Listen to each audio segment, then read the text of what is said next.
అనంతపురం. నేను మాట్లాడుతుంటే ఏం లేదు.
సీమ జిల్లాలో పర్టికులర్గా కూడా ఒకసారి ఎక్కువ వస్తుంది, తక్కువ వస్తుంది.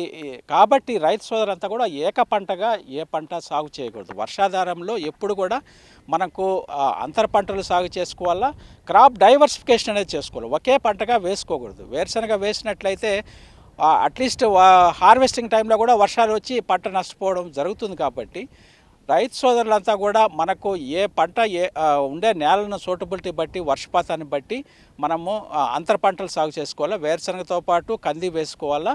రైతులు కూడా ఒక 5 ఎకరాలు ఉంటే ఒక 2 ఎకరాలు వేరుశనగ, కంది అంతర పంటలు, మిగతా 1 ఎకరా కంది, 1 ఎకరా ఆముదము, అట్లా 1 ఎకరా చిరుధాన్యాలు కూడా సాగు చేసుకుంటే రైతుకు వాళ్ళకి కావలసిన ఆహార ధాన్యాలు కూడా వస్తాయి. కాబట్టి రైతు సోదరులంతా కూడా ఏకపంట విధానాన్ని విడనాడి క్రాప్ డైవర్సిఫికేషను, అంతర పంటలు సాగు చేస్తేనే రైతులు ఈ బెట్ట పరిస్థితులు వచ్చినా కానీ, ఎక్కువ వర్షం వచ్చినా కానీ, ఒక పంట నష్టపోయినా కానీ ఇంకో పంట నుంచి ఆదాయం అనేది వస్తుంది. కాబట్టి ప్రత్యేకంగా డైవర్సిఫికేషన్ అనేది ఫాలో కావాలా. దాంతోపాటు రైతు సోదరులు కూడా ఈ మధ్యకాలంలో మనకు బెట్ట ఎక్కువ వస్తుంది కాబట్టి వారికి అనుగుణంగా వాళ్ళ ఆర్థిక స్తోమతను బట్టి పశువుల పెంపకం కానీ, డైరీ కానీ, తర్వాత గొర్రెల పెంపకం కానీ, కోళ్ల పెంపకం కానీ చేపట్టినట్లయితేనే రైతు ఈ బెట్ట పరిస్థితులను కూడా అధిగమించి సంవత్సరం అంతా కూడా వారికి జీవనోపాధులు ఉంటాయి, ఎక్కువ ఆదాయం అనేది వస్తుంది.